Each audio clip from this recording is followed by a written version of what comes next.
Hi guys. இந்தியாவுடைய playing லெவலில் 2 முக்கியமான வீரரை ரத்து பண்ணிட்டு அதற்கு பதிலாக வேறு 2 வீரரை இருக்கலாம் அப்படின்னு நம்ம கௌதம் கம்பீர் முடிவு பண்ணியிருக்காராம். கௌதம் கம்பீர் போடக்கூடிய மாஸ்டர் பிளான் என்ன? பிளேயிங் லெவலில் அப்படி அதிரடி மாற்றம் என்ன நடக்க போகுது அப்படிங்கிறத பார்க்கலாம். இன்னைக்கு இந்தியாவுக்கும் தென்னாப்பிரிக்காவுக்கும் 5வது T20 மேட்ச் நடக்க போகுது. இந்த மேட்ச்ல எப்படியாவது இந்தியாவை தென்னாப்பிரிக்கா வீழ்த்தே தீரணும் அப்படின்னு ஒரு முடிவோட இருக்காங்க. அதுக்காக இந்தியாவுடைய பவுலர்கள் எப்படிலாம் பவுலிங் போடுவாங்களோ அதே மாதிரியான பவுலிங் போடக்கூடிய திறமை கொண்ட சில நபர்களை பயிற்சிக்கு கொண்டு வந்து அவங்கள பந்து வீச சொல்லி அந்த பந்து வீச்சை எப்படி எதிர்கொள்ளணும் அப்படின்னு இன்னைக்கு தென்னாப்பிரிக்கா பேட்ஸ்மேன்கள் எல்லாருமே கடுமையா பயிற்சி எடுத்துட்டு இருக்காங்க. அதனால இன்னைக்கு இந்திய பவுலிங்கை தென்னாப்பிரிக்கா கண்டிப்பா அடிச்சு நொறுக்க போறாங்க அப்படின்னு தென்னாப்பிரிக்கா வீரர்கள் எல்லாருமே ரொம்ப ரெடியா காத்துட்டும் இருக்காங்களாம். ஆனா தென்னாப்பிரிக்காவே இப்படி இருந்தாங்கன்னா இந்தியா சும்மா இருப்பாங்களா? இந்தியா பொறுத்த வரைக்கும் இன்னி மேட்ச் ஜெயிச்சிட்டோம்னா இந்தியா தென்னாப்பிரிக்காவை வாஷ் அவுட் பண்ணிடுவாங்க. அதனால இந்தியா இன்னைக்கு முழு பலத்தோடு செயல்பட போகுது. ஆனா இந்தியாவில் இருக்கக்கூடிய மிகப்பெரிய சிக்கல் என்ன அப்படின்னா இந்தியாவுடைய ஓப்பனிங் தான். ஸோ இந்தியாவுடைய ஓப்பனிங்ல அபிஷேக் சர்மா, சுப்மன் கில் இந்த 2 பேரும் கடந்த 4 மேட்ச்ல விளையாண்ட 3 மேட்ச்ல 2 மேட்ச் சொதப்பல தான் விளையாண்டாங்க. ஏதோ 3வது மேட்ச் மட்டும்தான் அபிஷேக் சர்மாவும் சுப்மன் கில்லும் சொல்ற அளவுக்கு விளையாண்டுதாங்க. எப்போதுமே ஒரு பில்டிங் எந்த அளவுக்கு ஸ்ட்ராங்கா இருக்கணுமோ அந்த அளவுக்கு பேஸ்மெண்ட் ஸ்ட்ராங்கா இருக்கணும். பேஸ்மெண்ட் ஸ்ட்ராங்கா இல்லைன்னா பில்டிங் ரொம்ப ரொம்ப வீக்கா போயிடுங்க. அதே மாதிரிதான் இங்க சுப்மன் கில்லும் அபிஷேக் சர்மாவும் அந்த அளவுக்கு சரியா பார்ட்னர்ஷிப் போட்டு அடிக்காதனால எல்லா மேட்ச்லயுமே ஓப்பனிங் ரொம்ப சொதப்பலாம் அமையுது. அதனால இந்தியாவில் ஒரு நல்ல ஸ்கோரை பதிவு பண்ண முடியல. ரொம்பவுமே கஷ்டப்படுறாங்க, திணற அடிக்கப்படுறாங்க. அதனால்தான் 2வது T20ல இந்தியா தோத்தும் போச்சு. அதனால இந்த ஓப்பனிங்ல சின்ன மாற்றத்தை கொண்டு வரணும். நாம இவங்களை மட்டுமே நம்பி இருக்கிறது தான் பெரிய பிரச்சனை.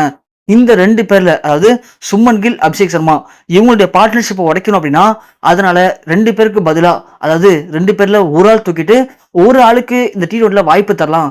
ஏன்னா பிப்ரவரி மாதம் 2026க்கான T20 சாம்பியன்ஷிப் மேட்ச் நடக்க போகுது. அதுக்குள்ள ஒரு நல்ல ஓப்பனிங்கை செட் பண்ணி ஆகணும் அப்படின்னு கௌதம் கம்பீர் முடிவு பண்ணியிருக்காரு. அதன் காரணமா இப்போ அபிஷேக் சர்மா வச்சுக்கிட்டு சுப்மன் கில்லை தூக்கிட்டு அந்த இடத்துல சஞ்சு சாம்சனை கொண்டு வரலாம் அப்படின்னு கௌதம் கம்பீர் முடிவு பண்ணியிருக்காராம். ஆனா இந்த மாற்றத்துக்கு நம்ம சூர்யா ஒத்து வரவே இல்லைங்க. சூர்யாவும் ஹர்திக் பாண்டியாவும் அது வேணவே வேணாம். சஞ்சு சாம்சனுக்கு அடாப்டான இடம் ஓப்பனிங் கிடையாது. சஞ்சு சாம்சன்லாம் பினிஷிங்ல வேண்டிய ஆளு.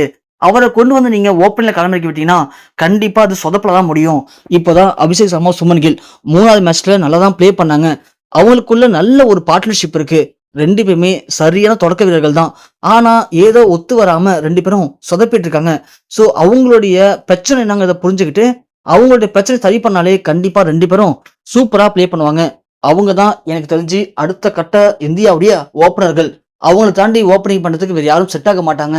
ஸோ நீங்க யோசிக்கிற இந்த முடிவு அப்படிங்கிறது ரொம்ப ரொம்ப தவறான முடிவு அப்படின்னு பாண்டியா சூர்யாட்ட பேச சூர்யா போயிட்டு கம்பீர்கிட்ட பேசியிருக்காரு.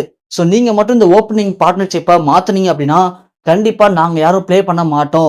எங்களுக்கு அது பிடிக்கல.